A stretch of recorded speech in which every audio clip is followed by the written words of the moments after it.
All right, it's getting real now. This is my great-great-grandfather, Nels P. Hansen, and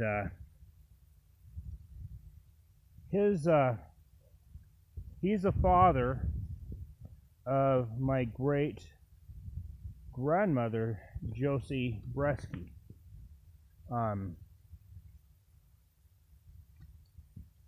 Now, his first wife, and so his first wife is Ellen Hansen. Make sure I get this right.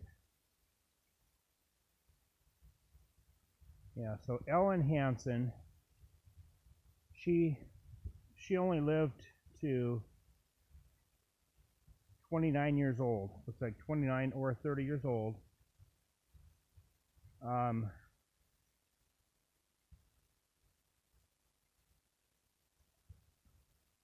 So that's right, she would be the mother of my grandmother, Helen Bresky Gowdy, and the mother-in-law of my grandfather, George Adams. But because she died at age 29 or 30, Nels then married Petra Hansen, and she's the Grandma Hansen that I knew about. And as you can see from the dates, 1877 to 1981, if you do the math there, she lived to 103 years old. And so Nels' first wife, Ellen, who is my biological great-great-grandmother, lived at age 29 or 30, not sure which month she passed away. Then he got remarried to Petra, who lived to 103 years old. Obviously, she outlived him, as he died in 1953, and she lived till 1981.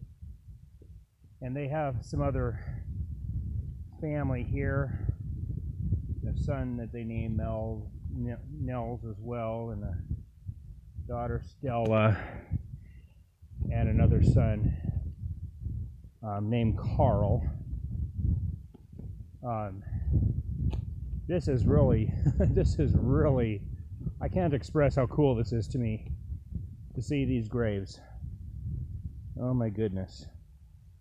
I had heard of my Grandma Hansen, because at one point we had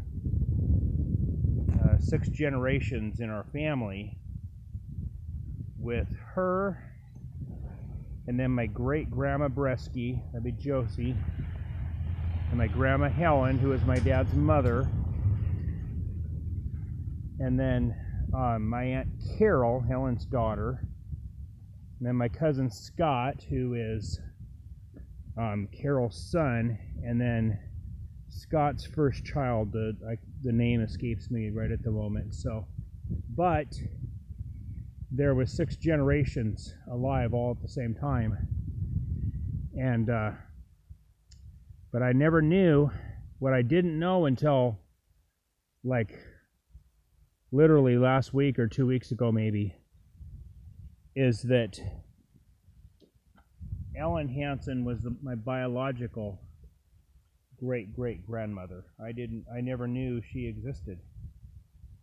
And Petra, though, she was Grandma Hansen that when Ellen died, my Grandma Bresky was 4 years old. So she wouldn't have any memories of her biological mother. She would have only known Petra, most likely, and yeah. So this was the Grandma Hansen that lived to 103 years old.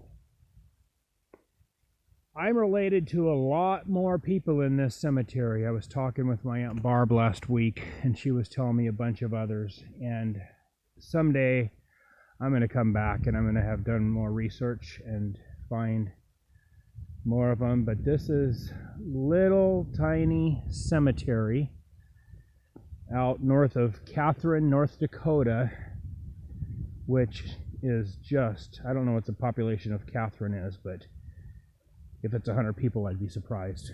It's tiny.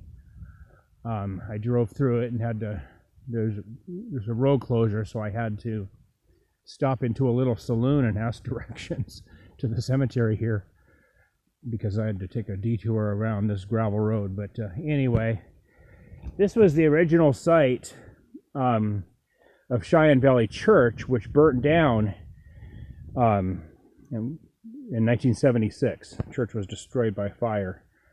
So looks like the church was built in 1897 and